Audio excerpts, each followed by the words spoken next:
अखिलेश मिश्र की एक किताब है जिसका नाम है पत्रकारिता मिशन से मीडिया तक। अखिलेश मिश्र, बिशन कपूर, एसएम जाफर,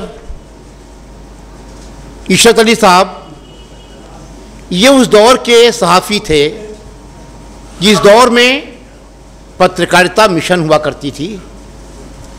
मिशन थी समाज को आगे ले जाने का, समाज में जो कुछ गलत है उसे ठीक करने का, एक ऐसा समाज गढ़ने का जहां बराबरी हो, आज़ादी हो, एक अच्छे मूल्यों के लिए सहाफ़त करने का दौर था ये।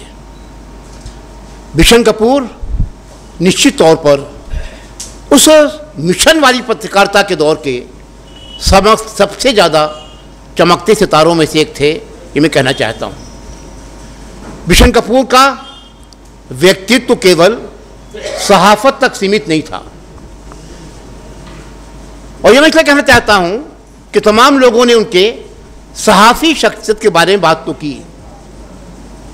मैं कई बार सोचता हूँ एक इंसान एक साथ इतनी भूमिकाएं कैसे निभा लेता है। जो आवाम के लिए आवाम की समस्याओं को नाटक के जरिए पेश करने का माध्यम था इप्टा, उसके भी सक्रिय सदस्यों में थे। आगरा की जो सामाजिक साहित्यिक जिंदगी थी, जिसमें रांगे राघव थे, जिसमें रामविलास शर्मा थे, जिसमें राजेंद्र यादव थे, राजेंद्र रघुवंशी थे, उस आगरा की सामाजिक सांस्कृतिक जिंदगी के बिशन कपूर बड़ी महत्वपूर्ण हिस्सा हुआ करते थे। और नज़ीर अकबर आबादी के लिए नज़ीर महोत्सव की शुरुआत उन्होंने वहाँ की कि हर साल नज़ीर अकबर आबादी के नाम पर जश्न होना चाहिए, सालाना जलसा होना चाहिए।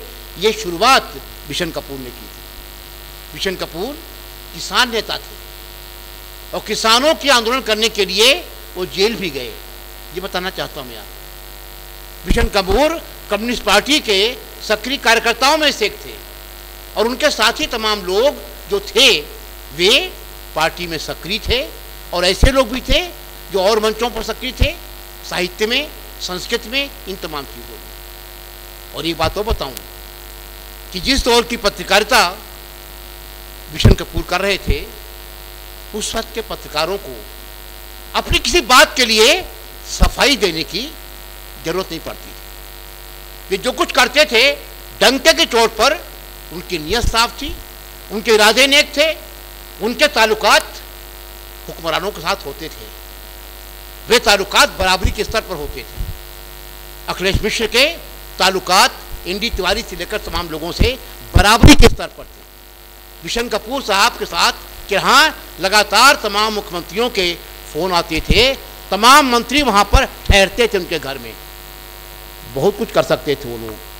कभी भी बिशन कपूर को सियासी लोगों के साथ अपने रिश्तों की सफाई देने की जरूरत नहीं पड़ी, ये मैं कहना चाहता हूँ। न अखिलेश मिश्र को, न एसएम जाफर को। एसएम जाफर तो बाकायदा एमएलसी रहे, एसएन घोष तो एमएलसी रहे, इशरत अली अंसारी साहब तो रूलिंग पार्टी के अखबार के एडिटर थे। इनमें से किसी को कभी भी अपनी सफाई नहीं देनी पड़ी। वजह साफ थी कि उनके पास एक समझ थी समाज की सेकुलर जमातों के साथ रहने की। वे जमातें जो प्रोग्रेसिव थीं, वे जमातें जो प्रगतिशील थीं, उनके साथ उनका रिश्ता बना हुआ था।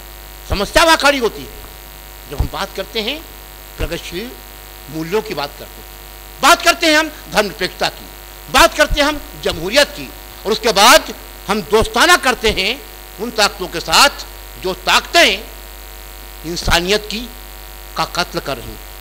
वे ताकतें जो लगातार इंसान दुश्मन ताकतें हो चुकी हैं, जिन्हें परेशानी है उर्दू से ही नहीं, उर्दू बोलने वालों से भी, उर्दू बरतने वालों से भी, उन तमाम लोगों से परेशानी है जिन्हें जमहूरियत का अंदाज पसंद नहीं है। बिशन कपूर जमहूरी मूल्यों के लिए, बिशन कपूर समाजवाद के लिए, बिशन कपूर बराबरी के लिए समर्पित पत्रकार थे। इसलिए मैं एक बात साफ करना चाहता हूँ कि आज की पत्रकारिता उस दौर की पत्रकारिता में फ़र्क इतना ही है, उस दौर की पत्रकारिता जोखिम लेना जानती थी, और इसलिए जोखिम लेती थी क्या मत भूलिए कुलदीप नैयर इमरजेंसी में जेल गए थे।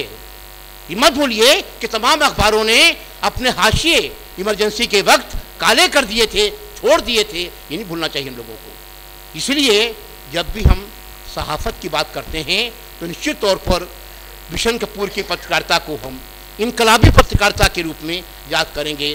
ब्लिट्ज़ पहला अखबार था, साप्ताहिक अखबार, जिसमें उस वक्त के एक ताकतवर पॉलिटिशियन के उस चेहरे को बेनकाब किया था ब्लिट्ज़ ने कि जिसकी गवाही पर उसके इलाके के 2 स्वाधीनता संग्राम सेनानियों को फांसी हो गई थी, जिसके बारे में आज कसीदे पढ़े जा रहे हैं, जिसके बारे में आज कहा जा रहा है कि बहुत बड़ा कवि था, बहुत बड़ा वो था।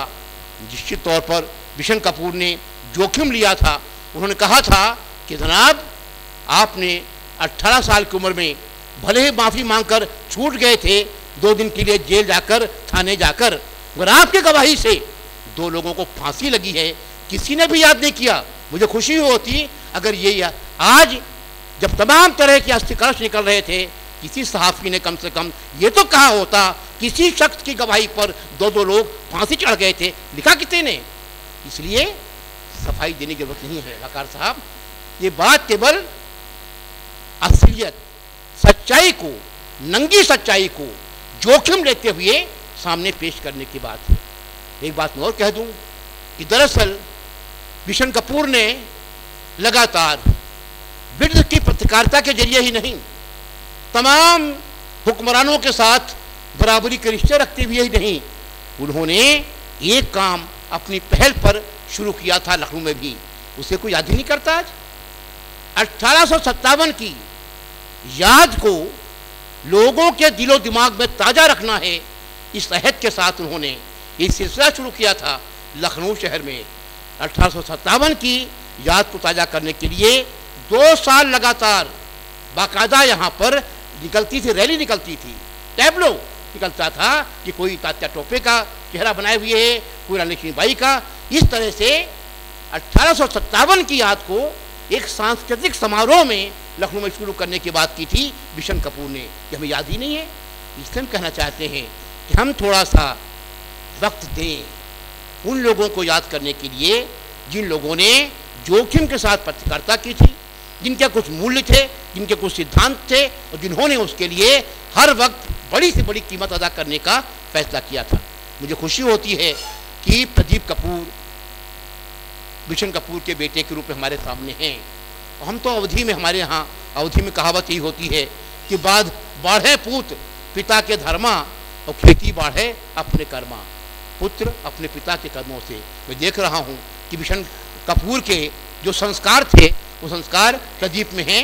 प्रदीप तमाम लोगों से मिलते रहते हैं, उन तमाम लोगों से जिन लोगों का कोई भी योगदान रहा है हिंदुस्तान की जमहूरियत को बढ़ाने में, समाजवाद के उसूलों को बढ़ाने में, प्रोग्रेसिव सियासत बढ़ाने में, उन तमाम लोगों के साथ प्रदीप कपूर का जिंदा एक जीवंत रिश्ता बना रहता है।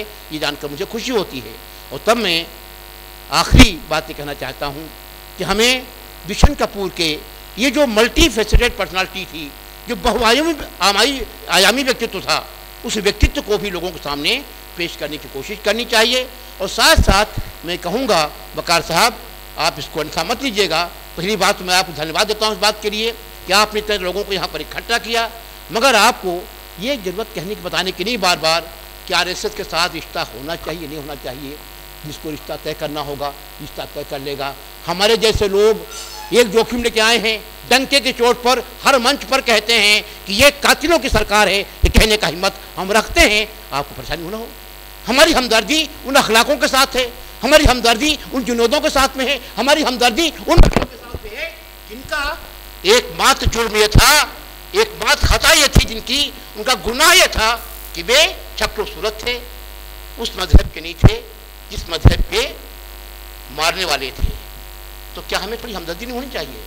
अगर हम कह दें कि ये लोग लगातार कातिलों को सरपरस्ती कर रहे हैं, क्या मैं गलत कह रहा हूं? हमें कहना चाहते हैं कैसा कैसे होता है कि गाय के नाम पर हत्या करने वाला कोई भी व्यक्ति सजा नहीं पाता है, किसी को मार दो सजा नहीं पाता है।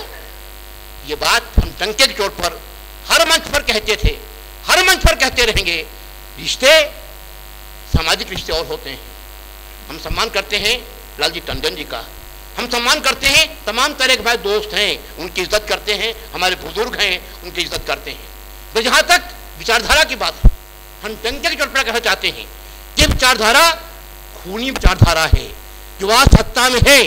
ये विचारधारा अगर केवल राष्ट्रवाद की विचारधारा होती, हम उनसे बहस कर लेते, संवाद कर लेते, मगर विचारधारा हत्या को प्रमोशन देती है। और इस मंच से मैं कह रहा हूं, वो किताब पढ़ लीजिएगा। ये किताब का नाम है 6 glorious epochs of Indian history. Note कर लीजिए किताब का नाम, 6 glorious epochs of Indian history. लेखक का नाम है सावरकर। उसे कुछ लोग बेवकूफी में वीर सावरकर भी कहते हैं।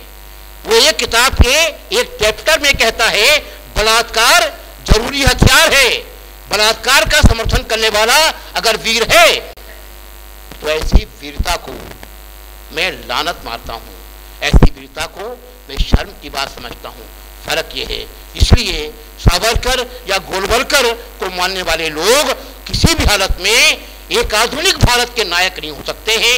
और तब मैं कहता हूं कि बिशन कपूर की पत्रकारिता हमें उन नायकों की याद दिलाती है जो नायक 1857 की जंग में लड़े थे, फांसी पर चढ़े थे। बिशन कपूर ने उनकी याद को ताज़ा करने के लिए लखनऊ में तमाम समारोह किए थे। अच्छा होगा कि हम उन लोगों को याद करें, बिस्मिल को, अशफाकुल्ला खां को, चंद्रशेखर आज़ाद को याद करें। और इस तरह जो हुक्मरान बैठे हुए हैं, कितने लोग आए, कितने राजभवन हैं, कौन आया, कब कहा, इतिहास के कूड़ेदान में चले जाएंगे। याद भी रखा जाएगा लोग किसकी कौन सी किताब थी, किस किताब के 1000 एडिशन छपे थे। ऐसी किताबें तमाम छपती रही हैं, उनकी लुगदियाँ बनती रही हैं। मैं कहना चाहता हूँ, बहुत शुक्रिया आप सभी।